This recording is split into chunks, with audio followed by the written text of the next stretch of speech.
tous, bienvenue au Clubhouse The Dream. Nous sommes heureux de vous retrouver pour traiter l'actualité foot luxembourgeois du week-end. On a un week-end très chargé et je suis en compagnie de mes compères, Monsieur Julien Sims à ma gauche. Salut Simon. Comment ça va Julien? Très bien. C'est un bon week-end? Ouais, un beau week-end de foot, ouais. On approche de la fin. On approche de la fin.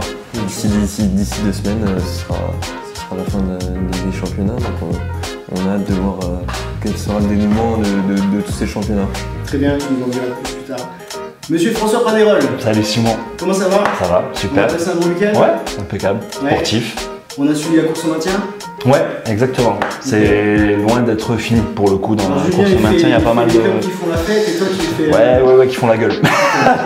Voilà, mais c'est pas fini. Il y a encore un beau petit suspense en bas, donc on pourra en parler, c'est intéressant. Très bien.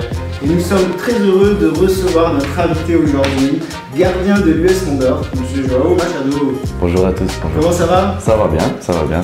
Bienvenue. Merci. C'est la première fois dans les caméras comme ça? Oui. Bon, ça va bien se passer. Très bien. Week-end chargé donc et sommaire tout autant. Aujourd'hui, on va évoquer la 28e journée de BGA League avec le sacre du Swift Esperange. On évoquera évidemment la course au maintien avec François. Notre invité nous parlera de la belle saison en cours de l'US Mondorf et puis aussi des demi-finales qui se profilent mercredi. On enchaînera avec la montée de Chifflange en promotion d'honneur et puis on terminera avec les dernières infos du week-end. On est bon? On commence, ouais, les gars? C'est parti. Le Swift, ça y est, enfin. Ouais, le Swift qui est officiellement sacré champion ce week-end. On n'était pas sûr, il fallait attendre du coup la défaite de Dudelange qui s'est incliné 2 fois en quelques semaines contre Eurosport. Le Swift, ils ont écrasé Ville ce week-end 6-0. Voilà, c'est fait. Gros match du Swift. Ouais, gros match du Swift. C'est pas facile de gagner 6-0.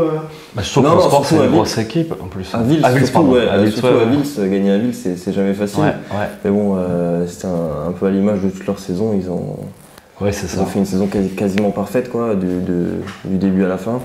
Et c'est récompensé ce week-end avec le titre de champion. Ouais. Oui, ça fait, comme tu dis, c'est à l'image de leur saison, hein, ça fait rouleau compresseur, grosse machine. Hein. Puis pour les mettre 6-0 à Wiltz, c'est pas évident. Et voilà, puis le faux pas de Dudelange qui est arrivé. Il reste encore deux journées, évidemment. C'est fini mathématiquement. Mais 24 victoires, 3 matchs nuls, une défaite. Ouais, c'est un gros champion. Ouais. Oui. On peut demander à. Qu'est-ce que t'en penses, Joao? Tu les as joués 2 fois. Hein. Oui. Et je crois qu'on a perdu 2 fois 4-0. C'est une sacrée équipe. Vraiment, offensivement, c'est quelque chose que j'ai jamais vécu au Luxembourg. Oui, carrément. Oui, vraiment, c'est non-stop. Vraiment non-stop. Et ils ne marquent pas quand ils se calment seulement. En fait, ils ne marquent pas quand ils n'ont pas envie, c'est ça. Et je crois qu'à Ville, ils l'ont montré, ils avaient besoin d'une victoire. Ils savaient sûrement le résultat de Dudelange aussi. Ouais. Ils avaient besoin d'une victoire et ils se sont dit, vas-y, on va tout donner. Ouais, et puis au final, ils ont joué un peu sans pression, quoi. Oui. Ils ont assuré quand ils avaient la pression, ils assurent encore mieux, encore plus quand ils ont plus la pression. Et voilà, c'est vu en marquant 6 buts à Ville.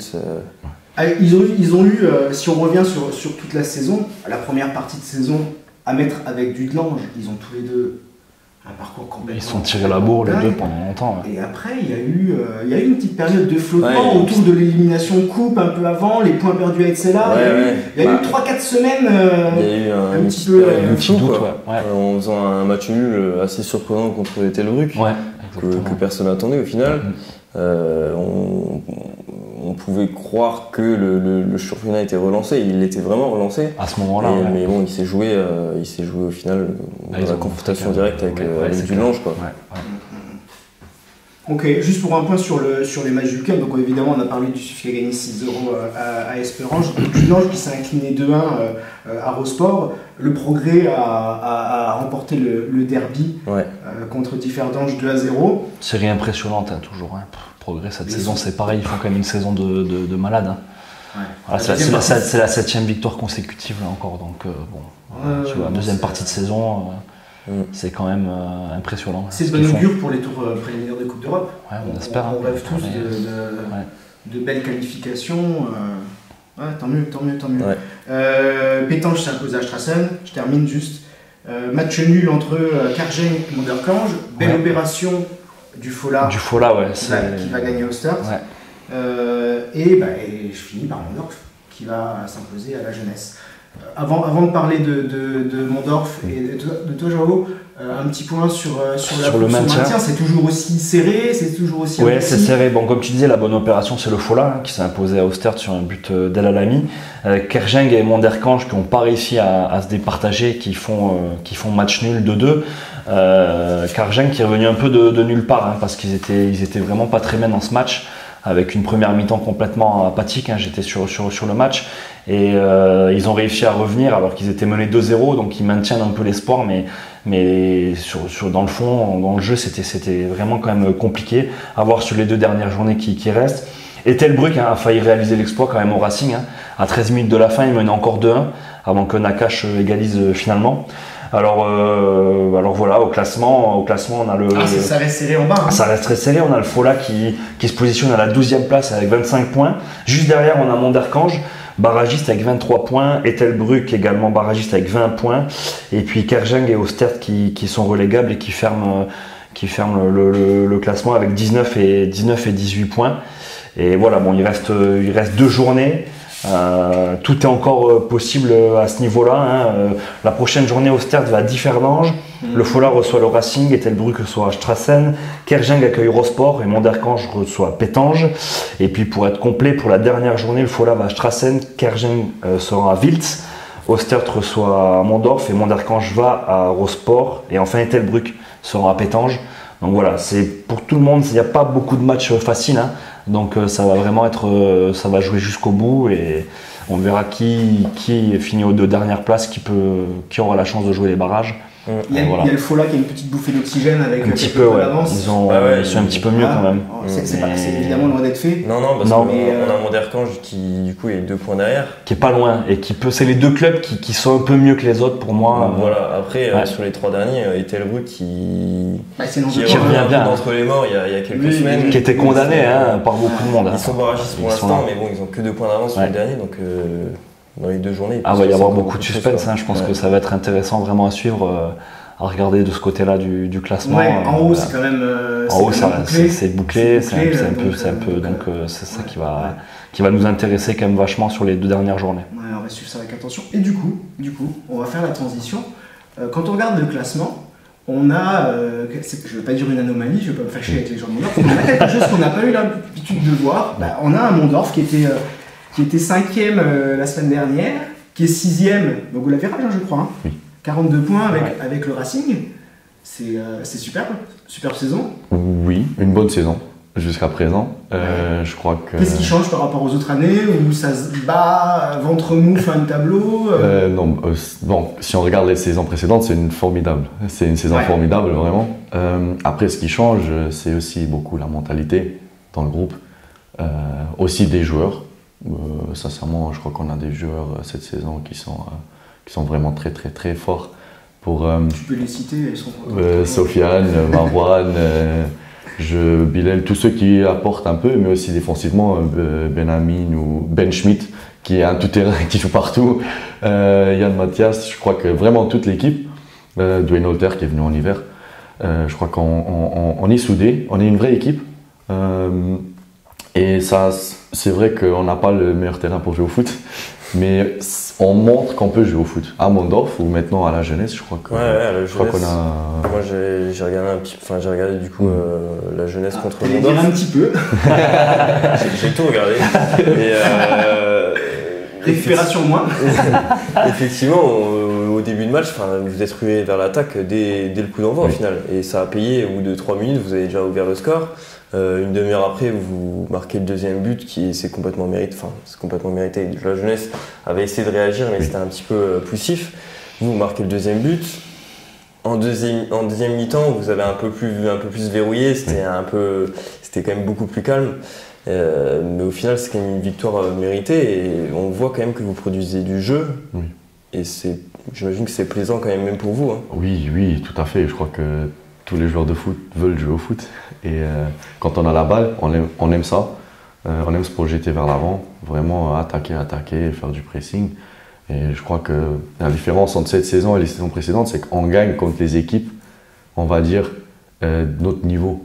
On va dire comme ça, je ne parle pas de Dudelange ou Espérange, mais les autres, par exemple la jeunesse, voilà, on arrive à battre la jeunesse. Et même si c'est pas la jeunesse qu'il y a quelques années, mais je crois qu'ils sont quand même en haut tableau aussi, on va dire. Dans les équipes qui se situent à peu près voilà, vous arrivez à gagner, ce qui n'était pas le cas avant. Voilà, exactement, et ça se démontre avec une 6e place, égalité avec le Racing. Qu'est-ce qui a fait que la mayonnaise a pris comme ça cette année selon toi? Est-ce qu'il y a eu un déclic à un moment donné? Tu parlais d'un groupe soudé, comment ça s'est construit au fur et à mesure de la saison? Comment tu expliques Je crois que le match tournant c'était pétange, le premier match où on a perdu 4-0. 4-1. Je crois que là, tout le monde s'est dit, ok, il faut se ressaisir. Le coach, aussi la mentalité et la discipline du coach qui parle aux joueurs.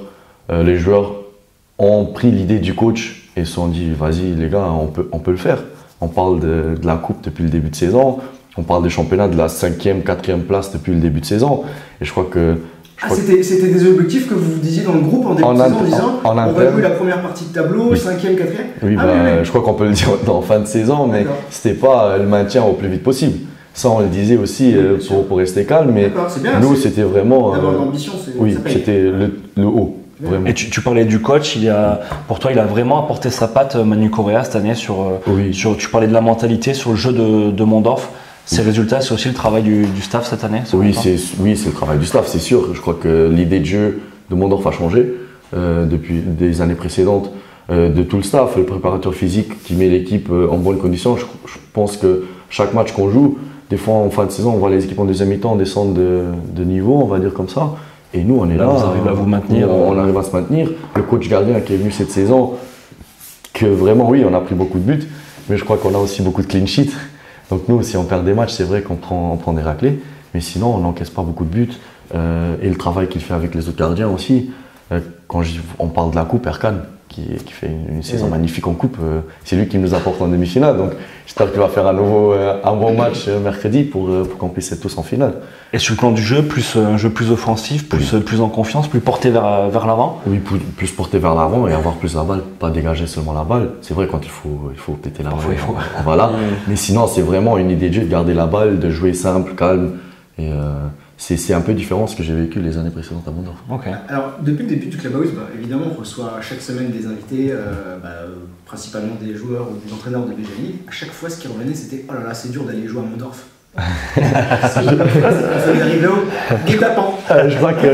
Je crois qu'il parle déjà du terrain.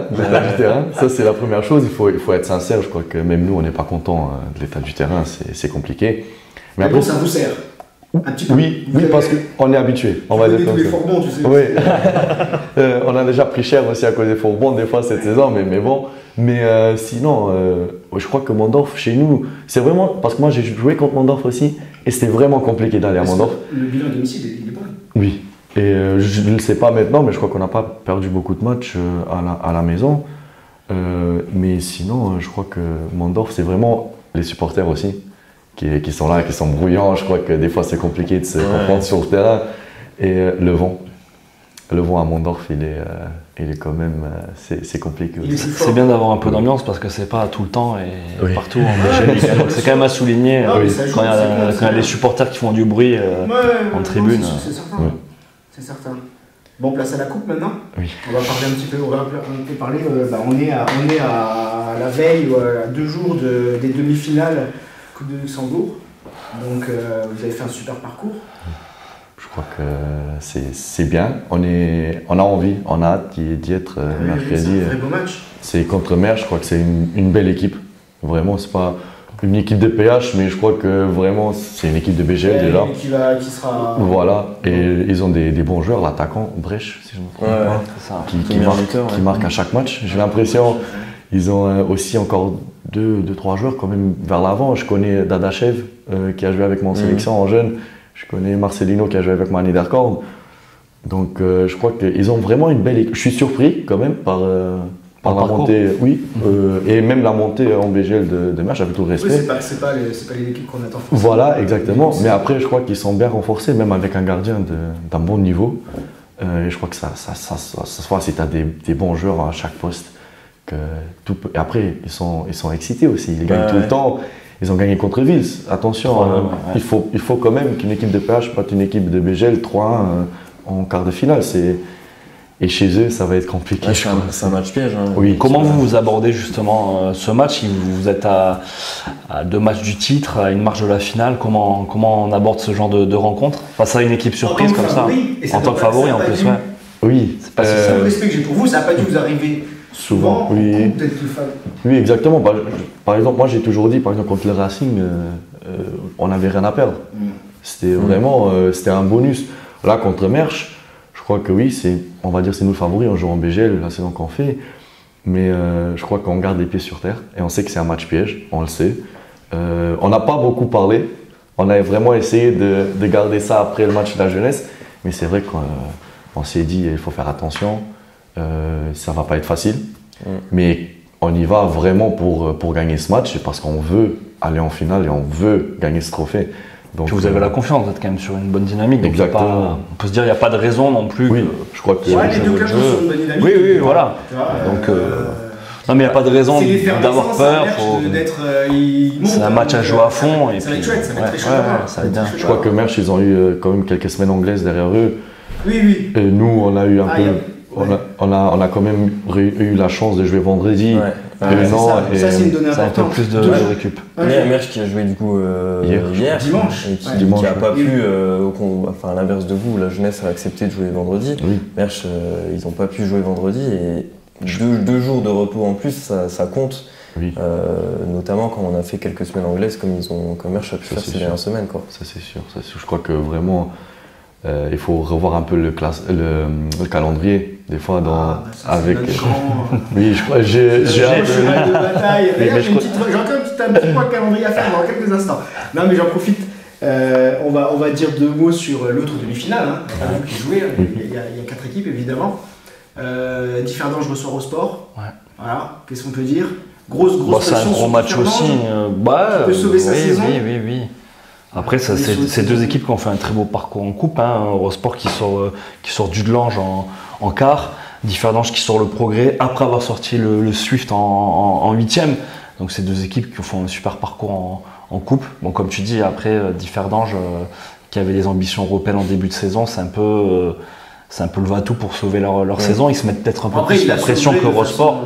Oui, bon, ils ont limité quand même la casse par rapport à il y a quelques semaines où ils étaient au classement et par rapport à leur performance en BGL League et un petit peu comment ça se passait l'ambiance au sein du club, ça va beaucoup mieux. Mais, les effectifs sont complets des 2 équipes? Non, il y a Joao Simoes qui est blessé au genou à Differdange. C'est quand même un élément hyper important dans cette saison qui leur fait beaucoup de bien offensivement. C'est le joueur qui percute, qui provoque et qui est souvent capable de faire des différences de leur côté. Donc je pense que ça va forcément leur manquer dans ces moments-là quand même. Et faire attention encore une fois au sport, qui termine quand même très bien ce championnat. Depuis la phase retour, ils ont battu quelques équipes. Ils ont battu deux fois Dudelange notamment, et avec Van Lingen qui arrête pas de planter. Ils ont leur chance aussi. Ils sont très costauds. C'est assez équilibré quand même. Je trouve la pression quand même contre Eurosport parce qu'ils jouent toute leur saison sur un match. Non, ça va être chouette, ça va être 2 matchs hyper disputés. Et moi je suis super content, je vais réussir à voir les 2.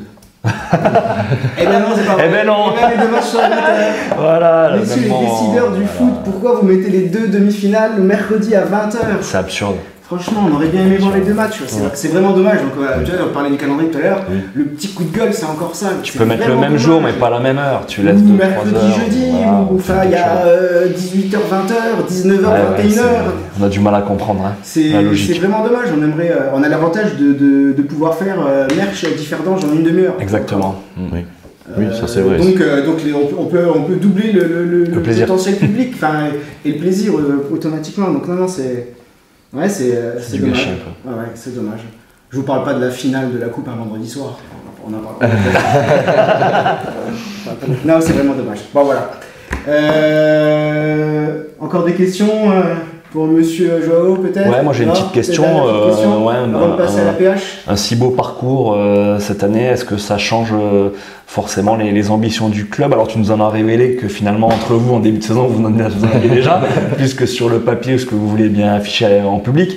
Mais voilà, est-ce qu'un tel parcours pour l'intersaison, la saison prochaine, forcément ça suscite de nouvelles ambitions au club? Oui, je crois que c'est toujours de faire mieux ce qu'on a fait la saison précédente. C'est aussi le discours qu'on avait au début de saison, c'est de faire mieux que la saison précédente. On s'est dit vraiment d'aller chercher la 5e, 4e place. Donc pour la saison prochaine, c'est de marquer plus de buts, d'encaisser moins de buts et de faire encore mieux. J'espère que la 5e place qu'on aura en fin de saison, parce qu'on veut quand même, la prendre, la 5e place. Il faut gagner contre le Progrès. Je crois qu'on veut, déjà comme ça on terminerait la série du Progrès et après gagner contre Ostert, parce que nous on veut jouer vraiment jusqu'à la fin du championnat pour garder aussi un peu le respect vis-à-vis du football. C'est comme ça.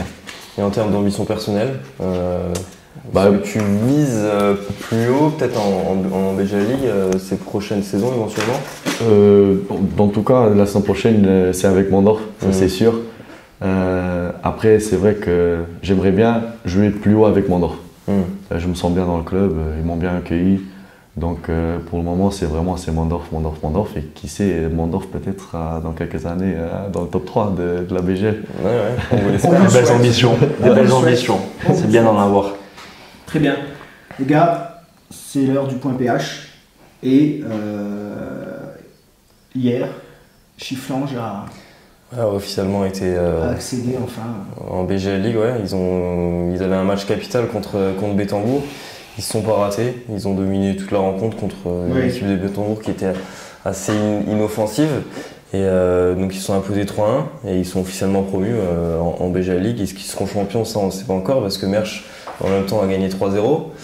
Mersch qui n'est pas officiellement promu mais quasiment pas loin. Il reste 2 matchs, ils ont 6 points d'avance, ils ont un goal average favorable. C'est vraiment juste par précaution d'usage qu'on ne les déclare pas. Mais on peut dire que Chifflange et Mersch joueront en BGL League la saison prochaine. C'est bien, bien. Il y a du bon boulot qui est fait du côté de Chifflange.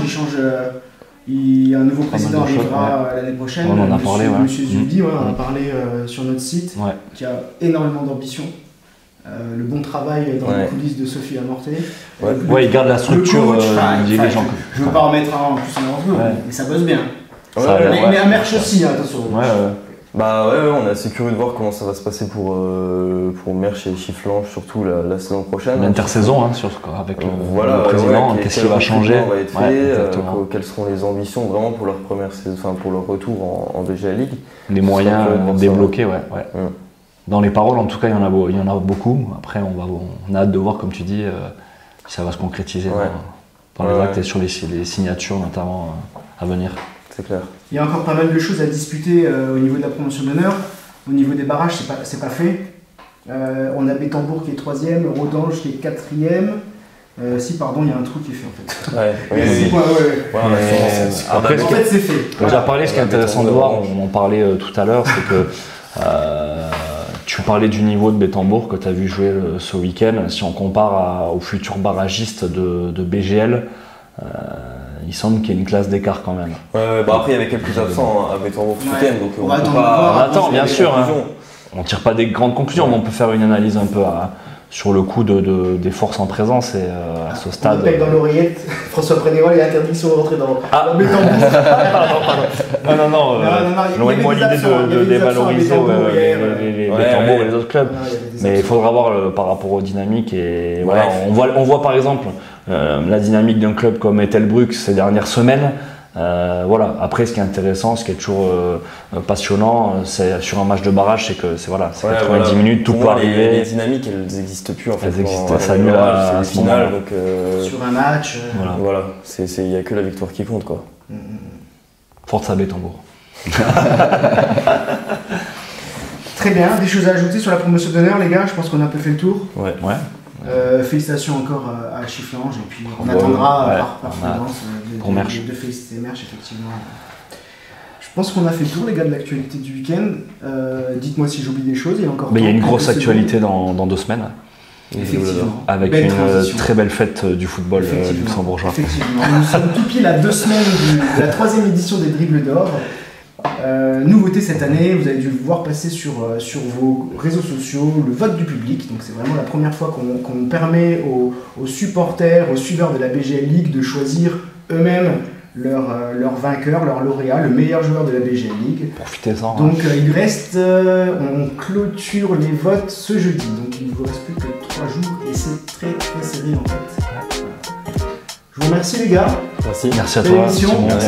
Merci beaucoup. Merci pour l'invitation. On te souhaite bonne chance pour la fin de saison. Il y a vraiment beaucoup de choses. Merci. Et puis quant à vous, rendez-vous à la semaine prochaine. Et n'hésitez pas à nous suivre sur nos comptes, réseaux sociaux, Moyenne Mental.